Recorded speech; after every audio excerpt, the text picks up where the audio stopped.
All right, we're gonna call my buddy here, and he's a trucking economist for real. We're gonna make a quick phone call here.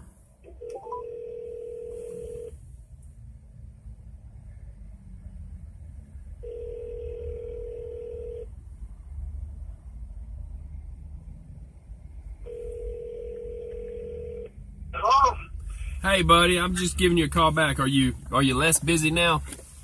Yeah, a little for the moment. All right, well, hey, check this out. I've got record going right now. I got record on a dash cam, or I'm sorry, a camera that's facing forward. And by the way, I got some snow. I did a test on that. You know what I'm saying? And there's some. Yeah. It caught the snow that just came in and it just stopped.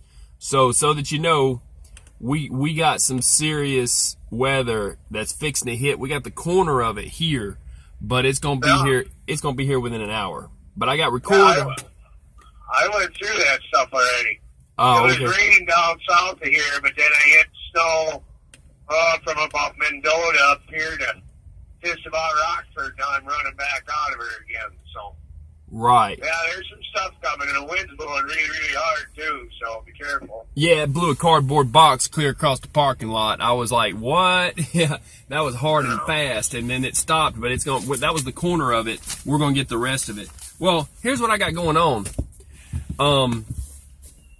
It almost messed up my view of a truck trying to park in front of me. That's funny. So I've got the dash cam sitting on a suction cup mount.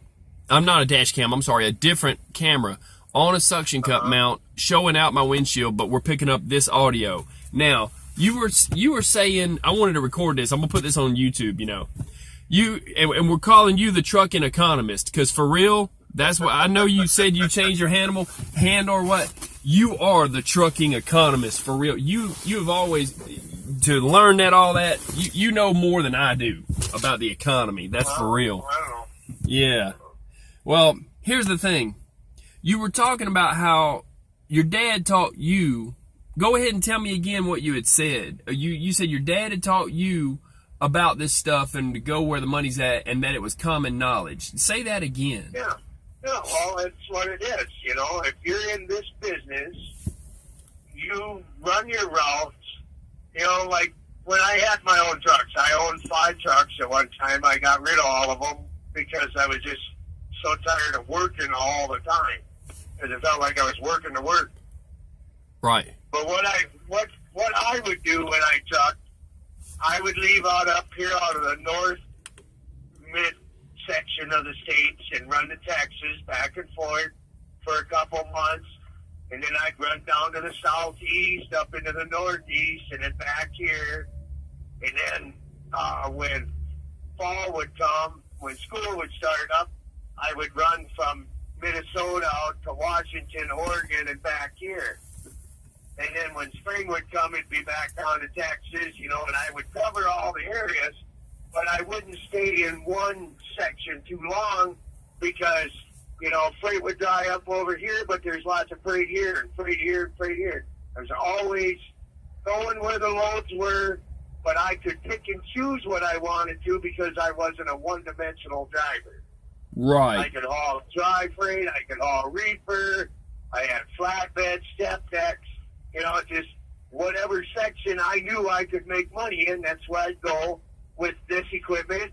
And then when it would get to where I had to compete with other companies, I just pull myself out and go to a different section. I'm not in this business to compete with anybody. I'm in this business to make a living and earn money to be comfortable and provide for my family. That's right. They've made it, everything is a competing. We got to be competitive. Well, if you want to be competitive, do your job. Be good at doing your job.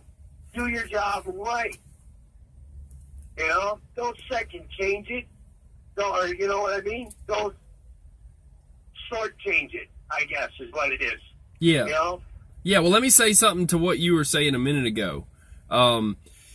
See, I wanted to do a video and show the old way of setting up a map book. Do you know what I'm talking about? A map book. What do you mean? You buy a new trucker's atlas and how to set it up. It's you might call it a southern, a country way, or I don't know, but you know what I'm talking about? Well, yeah, kind of. Okay, I'll tell you. You take it, and the first thing you do is you turn to the first page, or you turn to California. Okay? Okay. You can turn to the first page if you want to.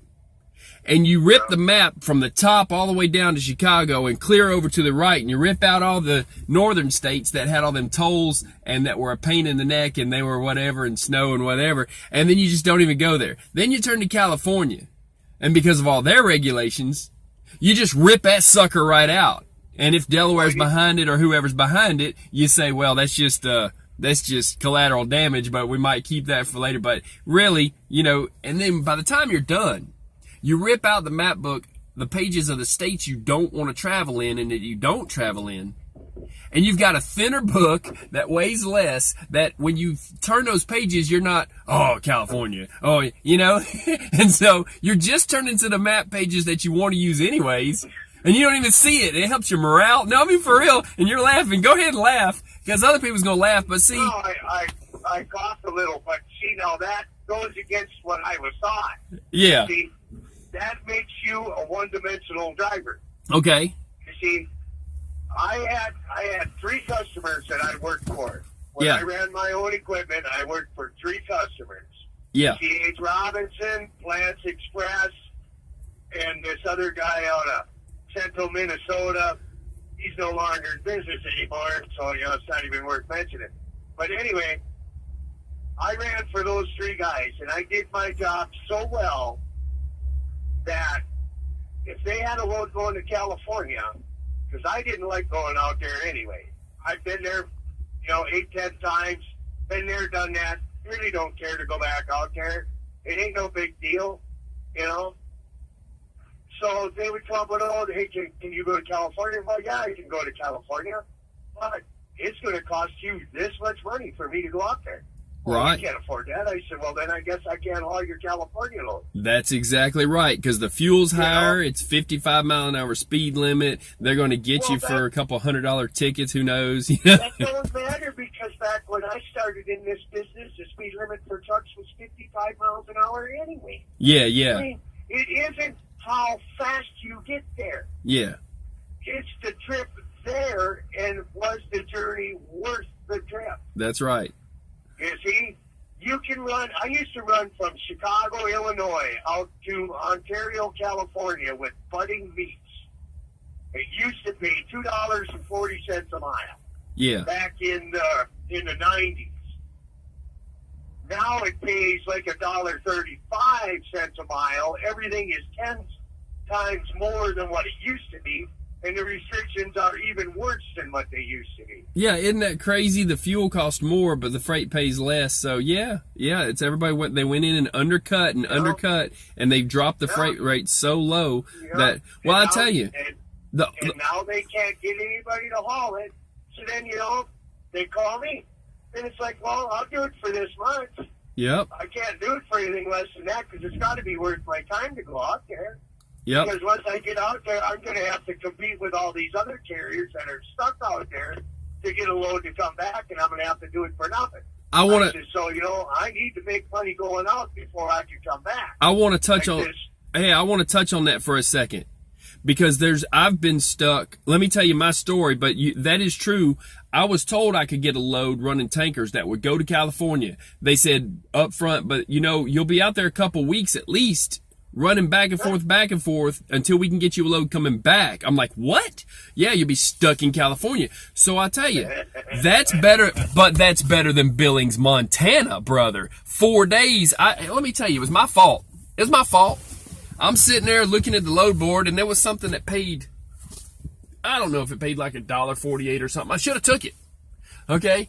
And it was Billings, Montana, and I was running myself, my own freight board that I could run. And I'm like, okay, fine. I'm gonna wait till tomorrow. Something better come up. I go inside the truck stop, play a couple of little slot machines just for like $1, learn how to pay some kind of, not the call out bingo keno thing, but some other kind of game. Point is, I'm sitting there, next day, nothing. what? Finally that afternoon, something that don't pay much. I'm like, wow. Then third day, I'm like, what is going on? Yeah, there's nothing in Billings, Montana. Heads up. There's nothing ever in Billings, Montana. You could die out there. So you can haul.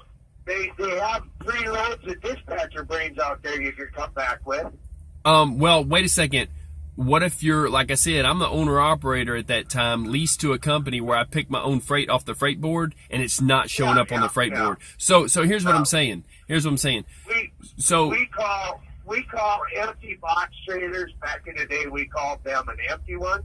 Was a truckload of dispatcher brains. Yeah, right. And we well, used to call flatbeds with nothing on them. That was sailboat fuel. Right. Free of charge, you can haul it for nothing. Yeah, and I've said it and I've heard it, but here's the thing. Here's the thing though. So I was the dispatcher with the empty brain because I'm sitting out there for a couple of days, so it's fine. I was dispatching myself, but I'm gonna tell you what happened. I wound up going all the way to Fargo, North Dakota to pick up a load of birdseed that went down towards Florida just to get home, and I broke even on that just to get out of there. And then 3 days later, you start making money again. So stay out of Fargo. Fargo's all right. Stay out of Billings, Montana, if you think you're going to haul freight. Oh, it's beautiful up there. I'll take a load up there. You better get out or have something getting you out, or for real, you could sit there and die. But in Colorado, Denver, Colorado is almost the same way, but they do have some freight, and you could head back to Kansas, as far as Kansas, and pick up something. You know, they got stuff out there. The thing is, well, there's plenty of freight everywhere, but it's tied up with all these big corporations and big companies, J.B. Hunt, Schneider, all those guys. And if they're willing to give a load up for it, then you'll get it. But if they're not, well, then you're not going to get nothing, and they'll starve you out. I mean, that's just how it's always and been. you can make good money running like holidays like Christmas Day or New Year's Eve, because those guys, they've got regular runs, they do that and they want off, and then you take that freight, but then as soon as the holiday's over, you're not going to get that freight anymore, not even one load of it, because oh no, we have regular guys do that. It's like, well, I just helped you out. So don't get in a situation where you think you're going to start hauling good paying freight for a company just because you got a holiday run, because no, they got 10 people chomping at the bit to take that one that they run every day. But so what I was saying is that basically there are places, and the whole reason I was talking about the map book, that's the old way. That's not my way. That's the old way that I was shown. The new way is you have your company you're leased to get you Easy Pass that pays for the tolls, and you run those places, but you don't run the New York boroughs. You don't run places, you know, it's tight and hard to get to. You try to get, you know, places that are 24-hour drop and hook if possible, or some kind of drop and hook, but especially if you got a problem with a trailer that you could at some point drop it and just, that's their problem, not yours. That's why I never bought a trailer, but I get what you're doing. I get it's different, and you got accounts and you done made the money to maintain that. It's a lot of tires for a guy like me, though, to be buying a trailer, you know. But back to what I was saying is that, you know, you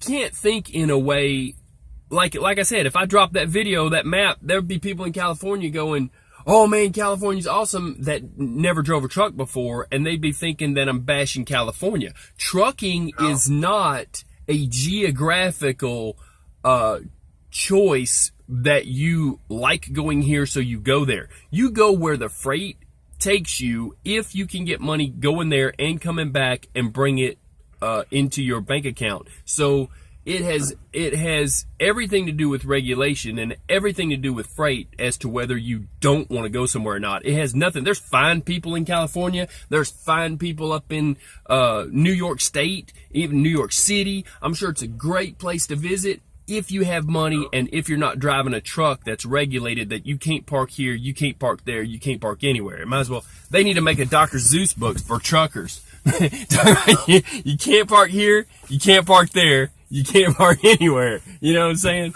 But I'll let you go further. Go ahead. Alright? Yeah, go ahead. So I was just going to say, you know, there's an old farmer saying that applies to about everything anybody will ever do. And it's, when it's time to make hay, You make hay. You don't sit and wait, because ain't nobody else going to make it for you. When it's time, you get out there, you get your hay, and you get it done, and you get it in. And it applies to everything. You know, when it's time to do your job, do your job. Get it done, get it over, get paid, get a full. I like that. I like that. I've got a saying that I like too, and it's you gotta get while the getting's good. You know, because trucking is feast and famine in a way. You have to if there's a company that's got a load that's like, you know, I'm gonna move this camera for a second. These cars keep coming by, but if there's a company that's got a load that pays decent, and you're looking at being able to make some money off of it, and they're like, hey, we got 5 loads today, 5 more loads tomorrow, you better take the one today, because even the load tomorrow might cancel, or the one, if they say it's a 6-week contract, you start today. You don't start in 3 weeks, run it for 3 weeks, and then be like, man, I could have made some more money if I would have started earlier. You got to jump on it. I mean, really jump on it. So, and dedicated is a way to go. Regular money, steady money is good money. Well, you go ahead. You can debunk it. Look, I got friends that don't like what I do. And go ahead. Tell me why it's not good. Go ahead. Well, you know, I'll tell you what. I'm going to be 49 years old in April next year. Yeah, you got a couple years on me. Okay. I've been doing this stuff here since I was 21. Yep. Okay, that's 28 years. I got over 5 million miles of driving these roads. Yep. Everywhere. I've been everywhere in the States and everywhere in Canada. Yep. I get to retire in the end of February of next year. So in 3 months, I will be done driving these trucks. And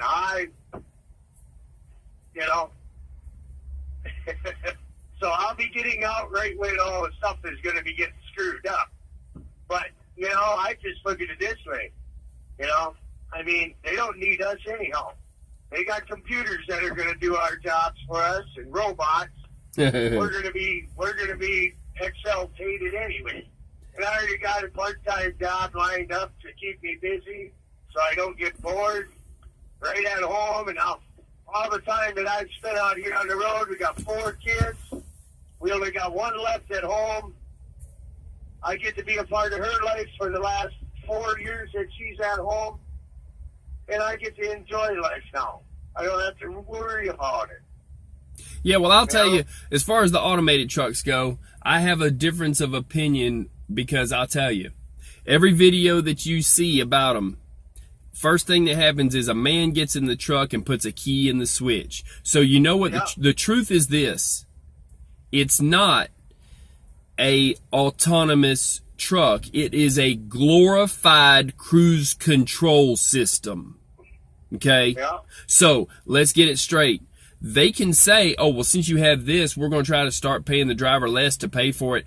If they want to buy a couple $1 million trucks, that's fine. If it's all just a scam just for research and development so that somebody that got out of college could get a bunch of money as a grant from the government to see what they could invent and make millions off of it, then it's that. But call it what it is and be honest, because I'm going to tell you, you cannot ever, even with the algorithms on these braking systems, you cannot anticipate. Like we're on the CB radio.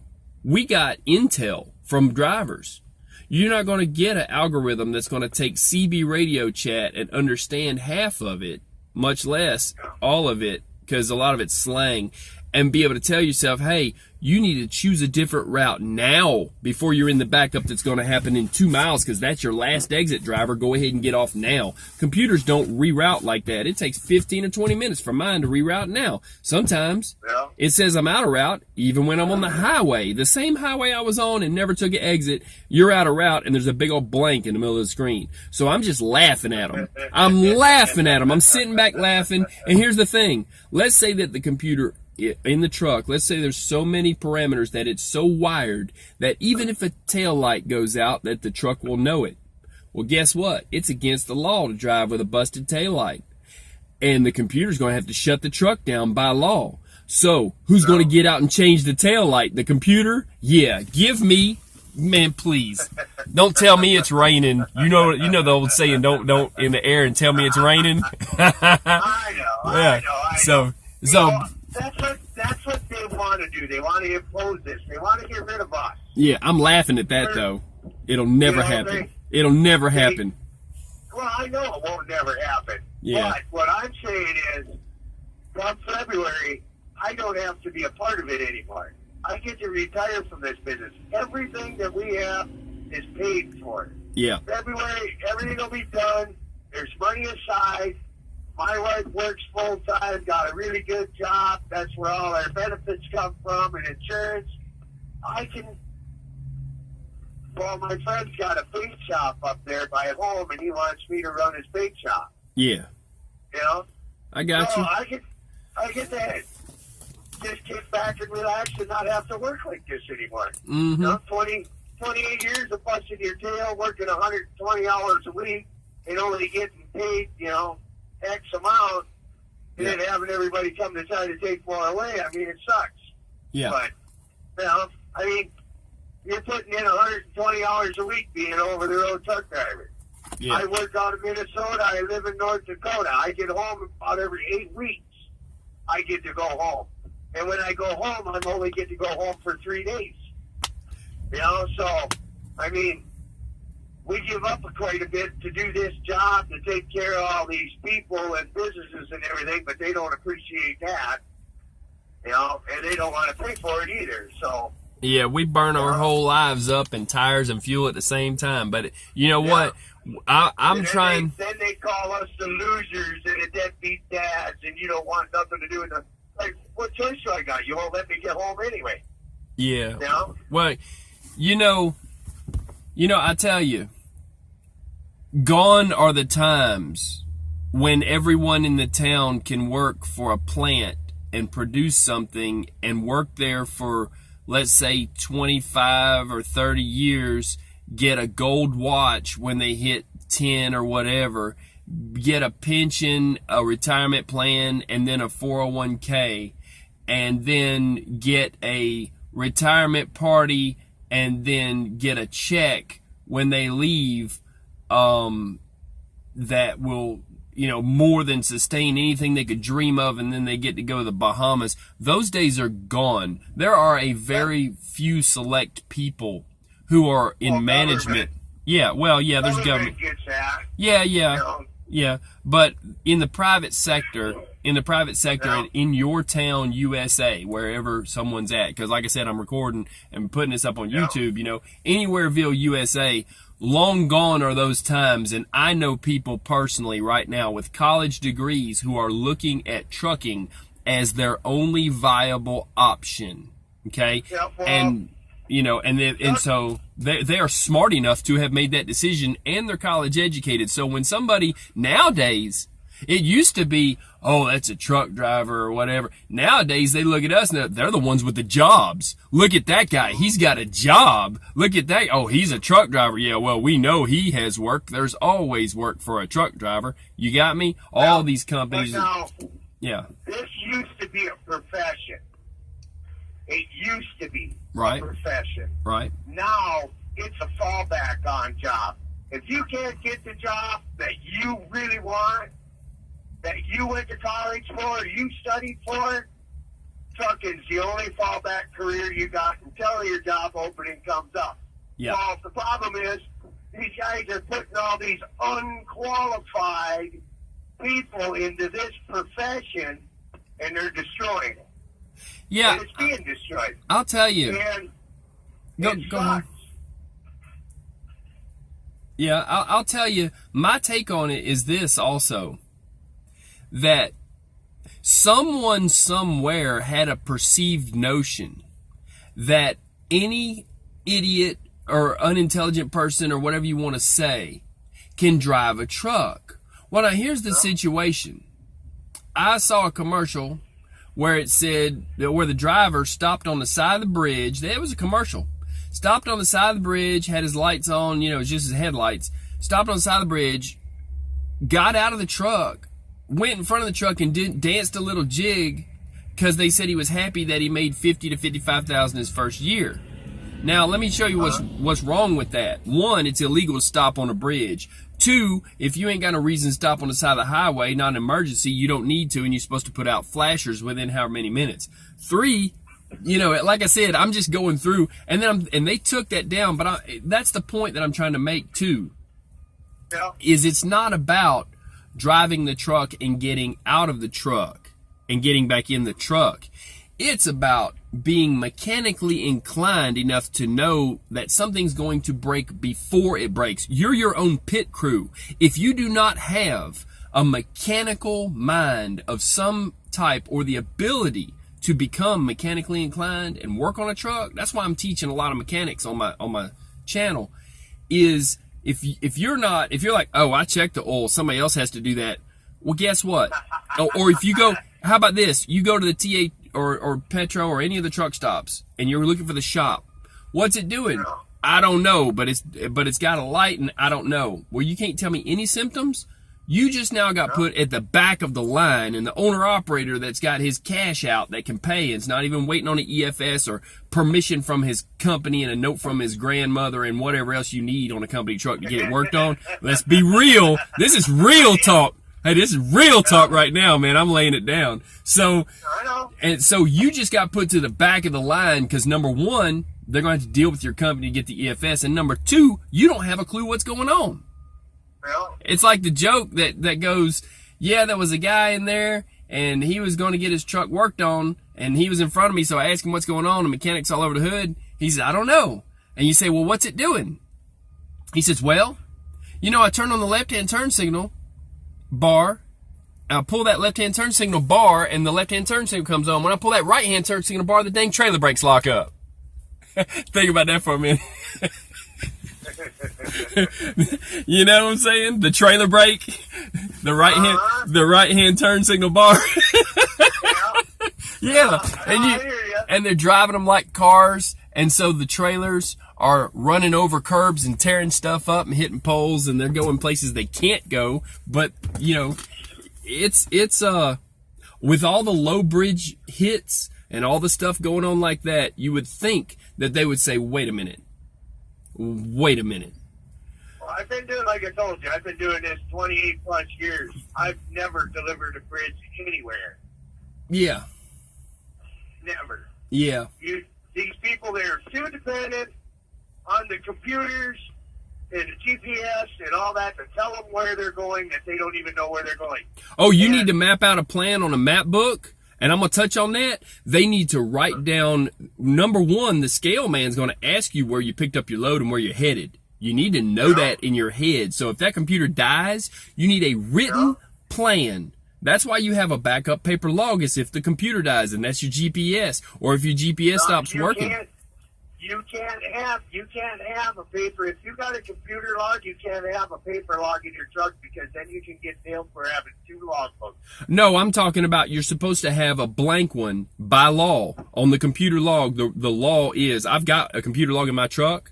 The law is you have to have two things in addition to a computer log. One is a blank logbook in case it goes out of service, in case it breaks, the computer log breaks. And two, you have to have a piece of paper, most people laminate it, that you can hand the DOT man and say, this is your cheat sheet for getting in there and knowing how to operate my log. It's like a crash course in this computer right here, this type of computer. You have to have both those things. So I'm saying that, you know, basically you need, just in the same way that it might break and you might need a paper log, it might break and you might need directions where you're going. So you go ahead and write down the address and the phone number where you picked up, in case you got to call them back in case the other place don't answer. The address and the phone number to where you going. Directions that you're going to take and an alternate route. Because, you know, you say, I could take this way or I could take that way. In case there's traffic, you already know it. Have a paper map book and already have it turned to the state you're in at least. If not, show in the U.S., you know, drop it on the floorboard. You know, you need to grab it. It's right there between your shifter and your passenger seat. So if that's when you stop, you know. So the thing is, go ahead and do the route ahead of time. Call them and ask them, can you park on their property, or is there a nearby truck stop that may not show up on Trucker Path? I recommend Trucker Path big time. Yeah, I used to have it on mine, but I run the same route all the time, and I have certain places I stop, and that's it. You know. Yeah. I don't go out of my way for anything else. Yeah. You know, if I don't have to. If I have to, well, then we will. But yeah. So, man, we done covered a lot too, and I don't mind still chatting at you. I'm on 30 minutes on the record thing, but I'll tell you something. Yeah, a lot of these guys, I'm trying to catch them up to speed on mechanical issues and stuff, but there are some people that are just like, oh no, I'm a company driver, like they do their nails every day, and they're scared to get something on their clothes or something. You know, that's why I try telling you, they've taken the profession and professional out of this business, and, you know, they've made the truck drivers dumb. They don't know nothing. I mean, yep. That's because they're not being trained. And why aren't they being trained? Well, because it'll cost too much. Well, what do you mean it'll cost too much? Well, if you get a guy that doesn't know really what he's doing, he can do more damage to these newer trucks than one that doesn't touch it. Oh yeah, a mirror. Well, I know how to fix that. You get down in there and you break it, or you know, disconnect it, tear it apart, all that garbage, you know, and then you can't get it back together. Well, now it costs the company 10 times as much. And plus, I understand that aspect of it, but you know, you think about it. Your pre-trip inspection and your post-trip inspection that is required by law for every single truck driver, whether they're a company guy, an owner-operator, a union operator, or a government state employee.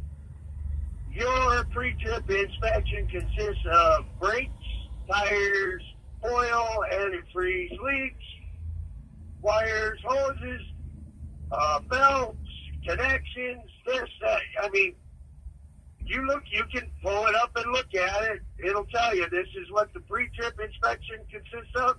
This is what the post-trip inspection consists of. Anything that doesn't coincide is supposed to be rolled up. You put the vehicle out of service, then your company pays for it. Yep, shut it down. It's insane. I just did a video on shutting down brakes for a wheel seal. Yep. But the company frowns on that because, well, now they can't give the service to the customer that they want, or that they promised them, or this or that, or you know, and it's like, well, it's a double-edged sword and it's a two-headed monster. What do you want me to do? You want me to drive the truck and take care of the customer, or do you want me to do your mechanic's job and drive the truck and deliver to the customer? Right. And you know, I mean, and everything falls back on the driver. We got a driver that he gets upset because sometimes stuff doesn't always get done, or it's not done perfectly. So he feels that it's necessary for him to take the truck through the scale, get pulled into the back, and then get warnings or violations on this stuff so that he can be like, hey, see, the mechanics aren't doing their job, blah, blah, blah. But what he doesn't understand is, number one, it goes against the company's credit report, you know, online there, you know, on the DOT deal. Yep. But number two, it goes on your own personal record. Yep. Because you're now not operating safe equipment either. So then when you go to apply for a different job somewhere, when you get sick of working here, or for these guys or whoever, well, that goes with you for 5 years. Yep. They used to. You know, so it's like, it's better to just do your job than it is to do anybody else's job. It's your job to do your job. And unfortunately for the American truck driver, the Canadian truck driver, any truck driver anywhere in the world, you have to do everybody's job before you do your job, and then you have to do your job because that's the way the law has it set up. Yep. Where you're going to pay the bill, pick up the tab. Yep. You have to be 100% responsible. I mean, look at it out here with the cars. If there's an accident and it's the car's fault, and you are not at fault at all, you are automatically 45% responsible, and you're going to get a ticket of some sort, like failure to avoid an accident or illegal lane change or something, and your insurance is going to pay for all the damages because you're the only one with qualified insurance to be out here in this workspace. Yeah, and see, a car's insurance, when people get a ride or a policy, they've got maybe $150,000 or $200,000 worth of damage on there. An 18-wheeler is mandated by law. It used to be $1 million, now it's $1.5 million, I think, for the company itself. That's just for hauling freight, period. But then the insurance that you get as far as driving also has liability of like $400,000 for each person in the car that might get hurt if you were in an accident with them.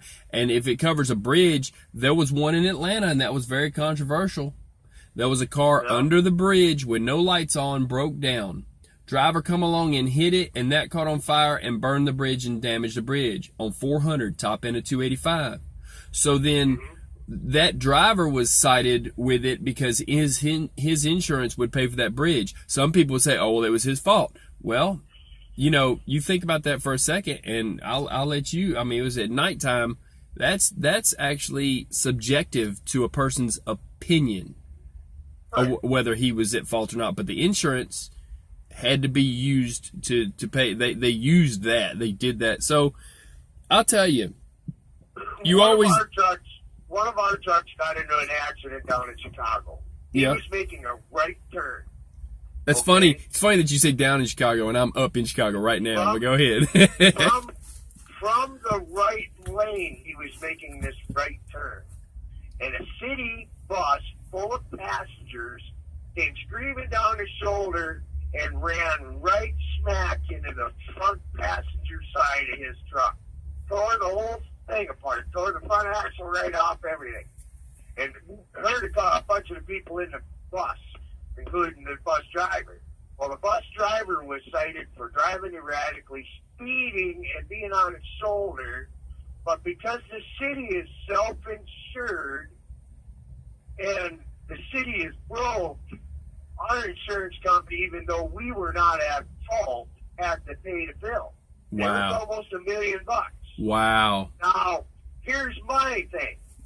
Now, how come other vehicles that are doing commerce business, which is like what we do, can be self-insured and not held to the same laws as the rest of the trucking industry? Yep. Or transportation industry. Yep. How is it they can get away with that? That's illegal. Well, you know, those vehicles shouldn't even have plates on them. They shouldn't even be on the street. And in the state of Illinois and everywhere else, you have to have insurance on your vehicle in order to be on the streets. Well, how is it that the state can get away with it, the cities can get away with it, and all these other people can get away with not having that insurance to be self-insured? There's no such thing as self-insurance. Yeah. I'll tell you, yeah, you always got a target on your back. You're guilty before you do anything. And criminals got more rights than you do. They could break into your, try to break into your truck, this, that. Some places they will be let go and they'll be breaking something else. I'll tell you, my uncle used to say the criminals got more rights than you do. So, it's a crazy world we live in. It's hard to navigate, but, well, the world ain't crazy. The people that are in charge of everything are the ones that are crazy. Yeah. The world still turns. The weather's still the weather. And the sun's going to still come up tomorrow. Yeah. Yeah, but these crazy people that are in charge of all this they're special. Yeah. Hey, hang on 1 second. Guys, I'm going to cut this in half. I'm going to hit the button. I'll throw back some more at you in a second. All right, peace. I'm out. 1 second.